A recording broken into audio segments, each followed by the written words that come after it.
My nephews knocked on my door at 4 a.m., shivering in their pajamas. Their parents had locked them out again. This time, I didn't just let them in. I made one phone call, and their parents' lives changed forever. The knocking started at 4:03 a.m. Not loud, not frantic, just persistent. Tap, tap, tap. Pause. Tap, tap, tap. I thought I was dreaming at first, but then I heard it again, and my eyes snapped open. Someone was at my door at 4 in the morning. I grabbed my phone, no missed calls, no texts, and stumbled out of bed, threw on sweatpants, checked the peephole. Two small figures stood on my porch. My heart stopped. Jake and Tommy, my nephews, 8 and 6 years old, in their pajamas. I yanked the door open. "Uncle Mark," Jake's voice was shaking. His lips were blue. "Mom and Dad locked us out again." Again? That one word hit me like a fist. "Get inside, now." They shuffled in, both shivering so hard their teeth were chattering. Tommy's Spider-Man pajamas were soaked with dew. Jake's bare feet left wet prints on my hardwood floor. I grabbed blankets from the couch, wrapped them both, cranked the heat up to 78. "How long were you outside?" My voice came out steadier than I felt. "Maybe an hour," Jake said. "We tried knocking. They wouldn't answer." Tommy just cried, silent tears running down his face. I looked at the clock. 4:03 a.m. Outside temperature, 36 degrees. November in Illinois. These kids have been locked outside for an hour in freezing temperatures in thin cotton pajamas. My sister Emma and her husband Brad lived 6 blocks away. 6 blocks. These kids had walked in the dark, alone. "Stay here," I said. "I'm making hot chocolate." I'd known something was wrong for months. Emma was my older sister by 3 years. Growing up, we'd been close. She protected me from bullies in middle school, helped me study for the SATs, loaned me money when I was broke in college. Then she married Brad. Brad Thompson, 34 years old, regional sales manager for a pharmaceutical company, made good money, drove a Lexus, belonged to a gym he never went to. He was also controlling, volatile, and mean. I'd noticed it at family dinners, the way he talked to Emma, little comments that seemed harmless but landed like cuts. "You're wearing that? Maybe if you cooked like my mother, the kids would actually eat. Can you not embarrass me in front of people?" Emma would laugh them off, make excuses, change the subject, but I saw the way her shoulders tensed, the way her smile never reached her eyes. The boys were different around Brad, too. Quieter, careful, like they were walking on glass. 3 months ago, they'd shown up at my door for the first time. Same scenario, late night, locked out. Emma and Brad had been fighting, screaming at each other. The boys got scared and hid in the backyard playhouse. When they tried to come back inside, the door was locked. They'd waited 20 minutes, knocked, called out. Nobody answered. So they walked to my house, 6 blocks at 11 p.m. in September. I'd kept them overnight, called Emma the next morning. "Oh my God, Mark, I'm so sorry. We didn't hear them. We were just exhausted and fell asleep." "They were locked out, Emma." "It was an accident. They shouldn't have gone outside in the first place." "They were scared. You and Brad were screaming." Silence. "We're working through some things," she had said finally. "Marriage is hard." "This isn't about marriage. This is about your kids being safe." "They're fine, Mark. Stop being dramatic." 2 weeks later, it happened again. This time, Brad had answered when I called. "They need to learn not to wander off," he'd said, his voice cold, flat. "Maybe next time they'll think twice before leaving the house without permission." "They're 6 and 8, Brad. They can't be locked outside as punishment." "I'm their father. I'll discipline them however I see fit." "This isn't discipline. It's neglect." He'd hung up on me. I'd let it go, told myself Emma would handle it, that she'd protect her kids.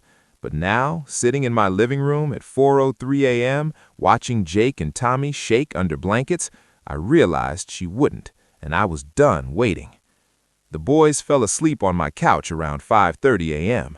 I took photos first, their wet pajamas, their red, cold hands, Jake's bare feet with dirt and grass stuck to them. Opened the metadata, confirmed the timestamp, 4:17 a.m., saved everything to a folder labeled Evidence. Then I went to my bedroom and made the call I should have made months ago. Child Protective Services, the emergency hotline.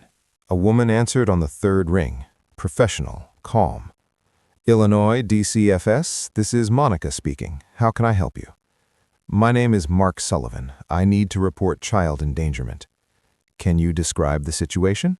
My nephews, Jake, 8 years old, and Tommy, 6, were locked out of their home tonight. They showed up at my door at 4 a.m. in pajamas, no shoes. It's 36 degrees outside. They said they'd been out there for about an hour. Are the children safe now? They're with me, but this is the third time in 3 months this has happened. Silence, then typing. The third time? Yes, their parents, my sister Emma Patterson and her husband Brad, have locked them out before, September 23rd, October 8th, and tonight, November 17th. More typing. Do you have documentation, photos, timestamps? I can send them. Please do. I'm opening a case file now. We'll need to send a caseworker out to evaluate the children and speak with the parents. When? First thing this morning. Can you keep the children until we arrive? Absolutely. Mr. Sullivan, you did the right thing calling us. I wasn't sure about that yet, but I knew I couldn't not call. At 6 a.m., my phone started buzzing. Emma. I didn't answer. She called again and again. At 6:47 a.m., she left a voicemail. Mark, where are my kids? Brad woke up and they're gone. Call me back now. I deleted it. At 7:15 a.m., someone pounded on my door. Brad. I looked through the peephole. He was red-faced, angry, still in his pajamas. I opened the door, didn't let him in. Where are my kids? He demanded. Inside, sleeping. Get them, we're going home. No. His face darkened. Excuse me? They're not going home. Not yet. You can't keep my kids from me. You locked them outside in freezing weather. They walked 6 blocks to get here. That's the third time this has happened. That's none of your business. You made it my business when they knocked on my door at 4 a.m. We fell asleep. It was an accident. 3 times isn't an accident, Brad. It's a pattern. You self-righteous... He stepped forward, aggressive. Give me my kids, now. No, I'll call the cops. Go ahead. I already called CPS. The color drained from his face. You did what? I called Child Protective Services. They're sending someone out this morning. Jake and Tommy stay with me until they arrive. You son of a... Get off my porch before I call the police myself. He stared at me, jaw working, fists clenched. Then he turned and walked away. I watched until he was gone. My hands were shaking. The caseworkers arrived at 8:43 a.m. 2 of them, Monica Rivera, mid-40s, calm, professional, and her supervisor, James Park, a quiet man in his 50s who took notes constantly. Mr. Sullivan, Monica extended her hand. We spoke on the phone. Thanks for coming. Can we see the children? Jake and Tommy were awake, eating cereal at my kitchen table. They looked small, scared. Hi, boys, Monica said gently. I'm Monica. This is James. We're here to help. Is it okay if we talk to you for a few minutes? Jake looked at me. I nodded. It's okay. Tell them the truth. Monica interviewed them separately. Jake first, then Tommy. I sat in the living room with James while they talked. How long have you been concerned about the children? 3 months, since the first time they showed up here. And you didn't report it then? I thought it was a one-time thing. My sister apologized, said it wouldn't happen again, but it did, twice more. Do you have documentation, photos, timestamps? I can send them. Please do. I'm opening a case file now. We'll need to send a caseworker out to evaluate the children and speak with the parents. When? First thing this morning. Can you keep the children until we arrive? Absolutely. Mr. Sullivan, you did the right thing calling us. I wasn't sure about that yet, but I knew I couldn't not call. Monica came out 20 minutes later. Jake and Tommy confirm your account. They've been locked out multiple times. They're afraid to go home. My chest tightened. What happens now? We open a formal investigation, interview the parents, inspect the home, determine if the children are safe, and if they're not, we'll file for emergency custody, place them with a relative, likely you, until the case is resolved. How long does that take? Depends on the findings. Could be weeks, could be months. Emma showed up at 9:30 a.m. She looked terrible. No makeup, hair in a messy bun, eyes swollen from crying. "Mark, please, I need to see my kids." Monica stepped forward. "Mrs. Patterson, I'm Monica Rivera with DCFS. We need to speak with you and your husband." Emma's face crumpled. "This is insane! Mark, you called CPS on me?" "On the situation," I said. "The boys were locked outside 3 times in freezing weather." "We didn't mean to." "Intent doesn't matter. They could have gotten hypothermia, been hurt, been abducted. Do you understand how serious this is? They're fine. They're traumatized. Jake told Monica he's scared to go home. Does that sound fine to you?" She started crying, real tears this time. "I'm their mother." "Then act like it." Brad pulled up 10 minutes later, saw the DCFS van in my driveway. He stormed over. "You have no right!" "Mr. Patterson," James stepped in. "I'm James Park, DCFS supervisor. We need to speak with you and your wife." "Now? About what?" "About why your children were locked outside in 36-degree weather at 4 a.m. That was an accident." "For the 3rd time," Monica said. "That's a pattern, Mr. Patterson, not an accident." "You can't take our kids." "We can and we will if we determine they're unsafe." Brad looked at me, pure hatred in his eyes. "This is your fault." "No," I said. "This is yours." They interviewed Emma and Brad for over an hour. I couldn't hear everything, but I heard enough. Brad's voice, loud and defensive. "They're my kids. I'll discipline them however I want." Monica's response, calm and firm. "Locking children outside in freezing temperatures isn't discipline, it's endangerment." Emma's voice, pleading. "Please, we'll do better. We'll be more careful." "James, this isn't about being careful, Mrs. Patterson. This is about your children's safety, and right now we don't believe they're safe in your home." At 11:15 a.m., Monica came back inside. "We're recommending emergency custody," she said. "The children will stay with you pending a court hearing."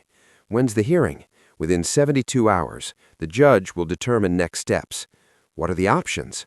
"Reunification with the parents, extended custody with you, foster care if no relative is available." "I'm available." "Good. We'll need you to complete some paperwork, background check, home inspection, standard procedure. Whatever it takes." Emma was sobbing in the driveway. Brad was yelling at James. I closed the door and walked back to the kitchen. Jake and Tommy were still at the table, quiet, watching. "Are we staying here?" Jake asked. "For now," I said. "Are we in trouble?" "No, buddy, you're not in trouble. None of this is your fault." Tommy climbed into my lap. "I don't want to go home." Something inside me cracked. "You don't have to." I called my lawyer at noon, Richard Santos, family law attorney, 16 years of experience. "Richard, what's going on?" "I need emergency custody paperwork, today." "For who?" "My nephews, Jake and Tommy Patterson, ages 8 and 6. "Why?" I told him everything. The locked doors, the cold, the CPS report. "Jesus," he said. "Yeah, I can file emergency custody, but you know this is going to get ugly, right?" "I don't care." "Your sister's going to fight you." "Let her." "This could destroy your relationship." "It's already destroyed. She chose her husband over her kids. I'm choosing the kids." "Okay, I'll have the paperwork ready by 3. The court hearing was scheduled for Friday, November 20th, 3 days away. Emma called me 47 times between Monday and Thursday. I answered once. "Mark, please, they're my children. I love them." "Then why did you lock them out?" "It was a mistake." 3 mistakes, 3 months. Do you know what Tommy told the caseworker? He said he's scared to sleep at night because he doesn't know if you'll let him back inside. Does that sound like a mistake to you? She started crying, real tears this time. "I'm their mother." "Then act like it." Fix yourself, Emma. Get therapy. Leave Brad. Do something. But I'm not letting those kids go back until I know they're safe. You're ruining my life. No, you ruined theirs. I'm just trying to fix it. She hung up. The hearing was brutal. Emma and Brad showed up with their own lawyer, a guy named Mitchell Barnes, slick suit, condescending smile. Your Honor, Barnes said, this is a gross overreaction by a vindictive uncle with no children of his own. My clients made some minor mistakes, falling asleep, not hearing the children knock, but there's no evidence of willful neglect. Judge Carol Martinez, a woman in her 60s with sharp eyes, flipped through the case file. Mr. Barnes, are you aware this happened 3 times? Your Honor, accidents happen. 3 times? She looked at Emma and Brad.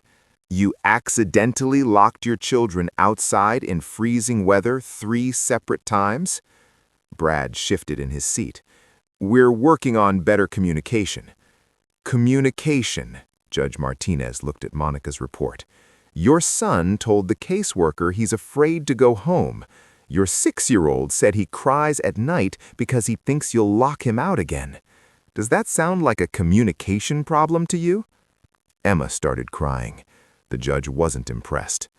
Mrs. Patterson, I've read Mr. Sullivan's statement. I've read the DCFS report. I've seen the photos. Your children walked 6 blocks in the dark in November in their pajamas to escape a situation where they felt unsafe. Explain to me why I shouldn't terminate your custody right now. I love my kids, Emma's voice broke. Love isn't enough. Love doesn't keep children warm. Love doesn't protect them when they're locked outside at 4 in the morning. She looked at me. Mr. Sullivan, are you prepared to take custody of these children? Yes, Your Honor. Full-time, long-term, as long as they need me. Do you have the resources? I'm a software engineer. I work from home, I have a 3-bedroom, I'm financially stable, and I love those kids. She nodded. And the children, do they want to stay with you? Yes, Your Honor. Jake told me he feels safe here. Tommy said he doesn't want to leave. Judge Martinez closed the file. Emergency custody is granted to Mark Sullivan. Mr. and Mrs. Patterson, you'll have supervised visitation only 2 hours per week. You'll both complete court-mandated parenting classes and undergo psychological evaluation. We'll reconvene in 6 months to reassess. Emma gasped. 6 months? Be grateful I'm not terminating your rights entirely. This is your chance to prove you can be trusted. Don't waste it. The gavel came down.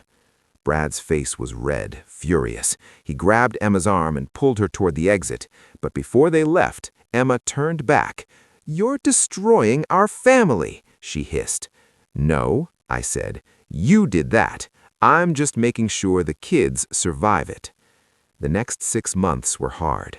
Supervised visitation every Saturday, 2 hours, a social worker present. Emma cried through most of them. Brad barely talked. Jake and Tommy were polite, careful. They hugged their mom, said they loved her, but they didn't ask to go home. At night, Tommy had nightmares. Jake had anxiety attacks. I got them into therapy. Dr. Linda Enwanen, child psychologist with 22 years of experience.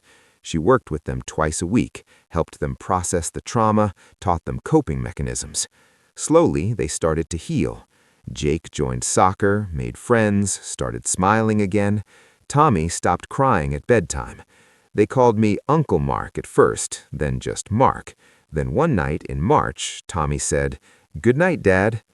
I froze.